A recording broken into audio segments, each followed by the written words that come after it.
تو سٹارٹ کر لیتے ہیں سب سے پہلے ایک انٹرسٹنگ اور ایک گزشتہ رات ہونے والی ڈیولپمنٹ کے حوالے سے کہ سی ڈی اے کی جانب سے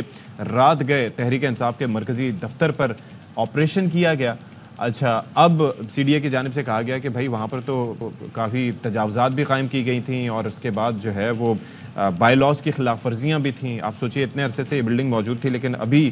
سی ڈی اے کی جانب سے بہرحال اس چیز کا انہیں اندازہ ہوا, احساس ہوا. اور پھر مرکزی دفتر جو ہے سیکٹر G84 میں قائم ہے اور وہاں پر یہ کہا گیا ہے کہ اس پر ایک پلاٹ پر قائم کیا گیا اور تجاوزات وغیرہ تھیں اور دفتر کو سیل بھی کر دیا گیا ہے. یہ گزشتہ رات کے مناظر ہیں جہاں پر آپ دیکھ سکتے ہیں کہ دھکم پیل جسے کہا جاتا ہے وہ بھی, ہاتھا پائی کے مناظر بھی دیکھنے میں آئی. آپ بھاری مشینری بھی دیکھ سکتے ہیں کہ یہ وہاں پر پہنچی تھی اور رات بھر یہ سلسلہ ہم نے دیکھا کہ جاری رہا. ایسے میں کچھ تحریک انصاف کے کارکنان کو اریسٹ بھی کیا گیا اور پھر ابھی کیا سچویشن ہوگی, آگے کا عمل کیا ہوگا, یہ بڑا ایک دیکھنا ہوگا. عمر ایوب صاحب نے یہ جو کارروائی کی گئی اس پر کیا نقطہ نظر دیا, یہ ذرا پہلے ہم آپ کو دکھا دیتے ہیں. حیثیت leader of the opposition assembly میں اس چیز کو ہم لوگ اٹھائیں گے اور ان لوگوں کو, اور جہاں پہ میرا اور یہاں پہ میرے چیئرمین بیرسٹر گوہر صاحب کا استحقاق یہاں پہ مجروح ہے, جو یہاں پہ ان کے سٹاف کے لوگ آج آئے تھے, انشاءاللہ تعالی پریولیجز کمیٹی میں وہاں پہ ان کو طلب کریں گے, آئی جی اسلام آباد کو وہاں پہ طلب کریں گے, کیونکہ جس وقت میں نے یہاں پہ پولیس والوں کو اور سی ڈی اے کے ملازمین کو کنفرنٹ کیا وہ یہاں سے بھاگ پڑے. تو اس چیز کو ہم لوگ شدید الفاظ میں اس کی مزاحمت کرتے ہیں اور انشاءاللہ تعالی ان کے خلاف نہ صرف پریویلیج موشن لائیں گے بلکہ ان کے خلاف, سی ڈی اے کے خلاف اور اسلام آباد پولیس کے خلاف ان ایکشنز کی وجہ سے ہم لوگ ایف آئی آر ضرور دائر کریں گے. شہباز شریف کو اور محسن نقوی کو یہاں پہ ڈائریکٹ اکیوز کر رہا ہوں کہ آپ لوگ وکٹمائزیشن کر رہے ہیں پاکستان تحریک انصاف کی, آپ لوگ فیشسٹ ہو اور اس کا خمیازہ آپ کو ایک دن بھگتنا پڑے گا. اچھا, اس کے ساتھ ساتھ آپ دیکھا کہ chairman P T I barrister Gohar بھی ان کے ساتھ موجود تھے اور ان کی جانب سے بھی اس معاملے پر غم و غصے کا اظہار کیا گیا اور کہتے ہیں کہ ہمیں اشتعال دلانا چاہتے ہیں لیکن ہم پرامن رہیں گے. اور جس طرح سے آپ نے دیکھا کہ عمر ایوب صاحب نے محسن نقوی صاحب اور ساتھ ہی ساتھ وزیر اعظم پاکستان شہباز شریف صاحب کو بھی اس معاملے پہ ایکیوز کیا ہے. نقطہ نظر بیسکلی وہ یہ دیتے ہیں کہ بھائی ایسی کارروائی کرنی تھی تو کم از کم ہمیں بتا دیتے, تھوڑا سا ہمیں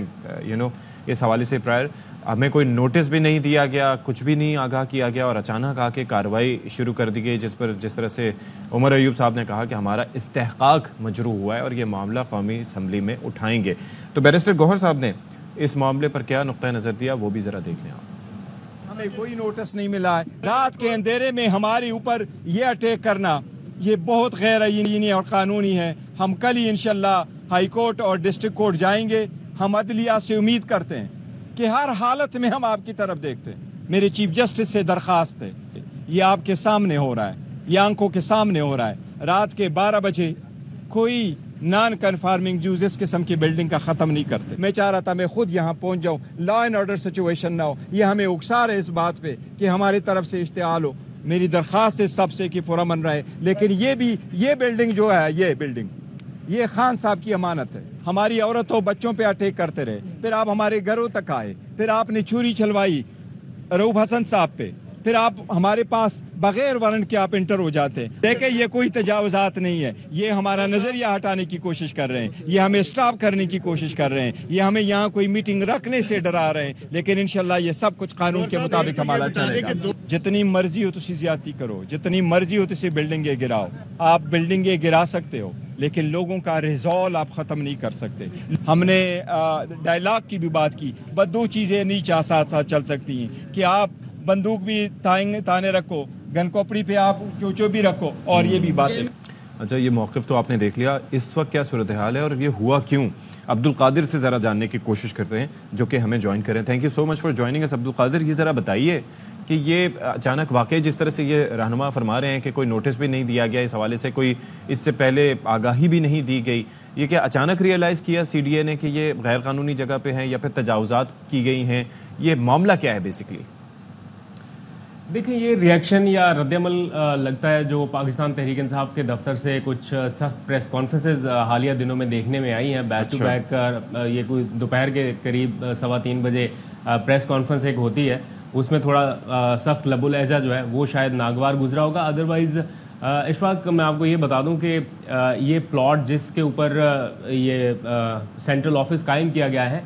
یہ اس وقت خریدا گیا اور پاکستان تحریک انصاف کے نام پر منتقل کیا گیا 7 جولائی 2020 کو. اس کا نوٹیفکیشن میرے پاس موجود ہے. جب پاکستان تحریک انصاف کی حکومت تھی, بانی پی ٹی آئی اس وقت وزیر اعظم تھے, اور پی ٹی آئی کے اسلام آباد میں جو مرکزی رہنما تھے اس وقت علی نواز امان, جو اس وقت 9 مئی کے واقعات کے بعد پی ٹی آئی چھوڑ گئے, وہ اس وقت سی ڈی اے کے یعنی کیپٹل ڈیولپمنٹ اتھارٹی کے معاون خصوصی تھے برائے وزیر اعظم. تو یہ کیسے ممکن ہے کہ ایک سیاسی جماعت اپنا دفتر قائم کر رہی ہے وفاقی دارالحکومت میں, کیپٹل ڈیولپمنٹ اتھارٹی میں جو معاون خصوصی ہیں وزیر اعظم کے وہ پی ٹی آئی کے عہدیدار ہیں, حکومت پی ٹی آئی کی ہے, وزیر اعظم پی ٹی آئی کا ہے, اور وہ کوئی ناجائز بلڈنگ جو ہے وہ تعمیر کر لیں اتنی زیادہ. تو وہ اس وقت کے سیکرٹری جنرل جو تھے ارشد داد, ان کے وہ نام کے ساتھ جو سرتاج نامی کوئی شخص بتایا گیا ہے کہ جس کا کوئی پلاٹ ہے جس کے اوپر یہ تعمیر کیا گیا, وہ ٹرانسفر لیٹر موجود ہے.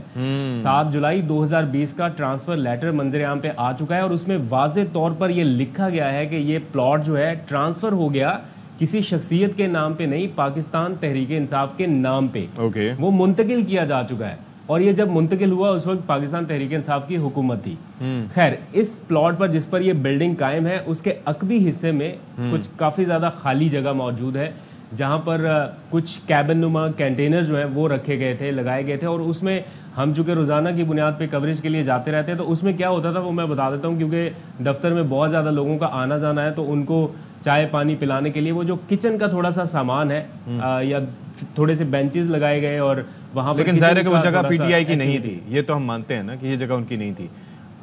دیکھیں جہاں پر یہ سارا بلڈنگ تعمیر کی گئی ہے وہ پی ٹی آئی کی ملکیت ہے, اس کے عقبی حصے میں جو خالی جگہ ہے. جی جی, میں اسی کو تجاوزات کا نام دیا جا رہا ہے نا, آپ نے کہا کنٹینر بھی ہیں. اچھا, دوسرا ایک اور فیکٹر بھی ہے نا, میں آپ نے جس طرح سے تذکرہ کیا نا وہی اسی میں سے سوال نکل جاتے ہیں کہ ایک تو پی ٹی آئی کی گورنمنٹ تھی, یعنی کہ اس وقت ظاہر ہے کہ ان کے اپنے وزیر اعظم تھے, پھر معاون خصوصی برائے سی ڈی اے بھی تحریک انصاف کے ہی تھے. تو ایسے میں بعض اوقات لوگ یہ بھی الزام لگا دیتے ہیں کہ جی اس وقت تو ہو سکتا ہے ممکنہ طور پر پریشرائز کیا گیا سی ڈی اے کو, ایک ابیوز آف پاور کی بھی بات کی جا سکتی ہے ممکنہ طور پر. اس بار یہ جو سی ڈی اے کے حکام یہاں پر پہنچے ہیں, ظاہر ہے کارروائی تو ان کی جانب سے کی گئی ہے,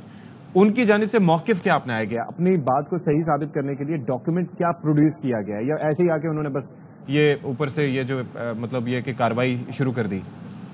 دیکھیں ڈاکومنٹ کوئی ایویڈنس سامنے نہیں لایا گیا. ایک پریس ریلیز جاری کی گئی تھی گزشتہ رات, اس پریس ریلیز میں یہ لکھا تھا کہ جس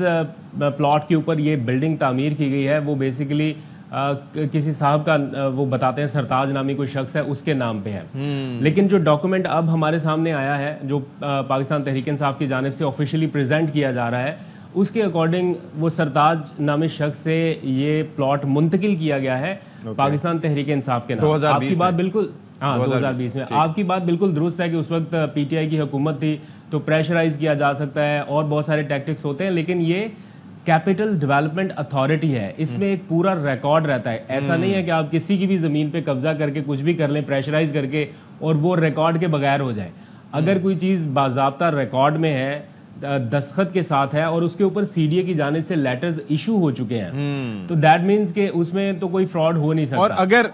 اگر ایسا مفروضے کی بنیاد پہ کہہ بھی دیا جائے کہ اگر کچھ بے ضابطگی اگر لیٹ سے کہ سی ڈی اے کے مطابق تھی بھی, تو there is a mechanism, there has to be a mechanism کہ کسی کو مطلب آگاہ کیا جائے. یہاں پر تو کچی آبادیوں کو ہٹانے کے لیے آپ کو پتا ہے ایک لمبی طویل ایک جدوجہد کرنا پڑتی ہے. یہ اچانک خیال آیا سی ڈی اے حکام کو, یا اس سے پہلے کوئی لیٹرز لکھے گئے تھے اس دفتر سے متعلق, یا اس سے متعلق اس کے ساتھ جو متعلقہ جگہ ہے وہاں اس سے متعلق؟ دیکھیں جو سی ڈی اے کی جانب سے پریس ریلیز جاری ہوئی ہے اس میں یہ بتایا گیا ہے کہ ایک لیٹر 2019 میں جاری کیا گیا, ایک 2020 میں جاری کیا گیا. وہ جو لیٹر نکالنے کا ایک سلسلہ ہے وہ ابھی تک منظر عام پہ نہیں آئے کہ کیا کیا لیٹرز تھے, لیکن اپنی پریس ریلیز میں انہوں نے یہ بتایا ہے کہ ہم نے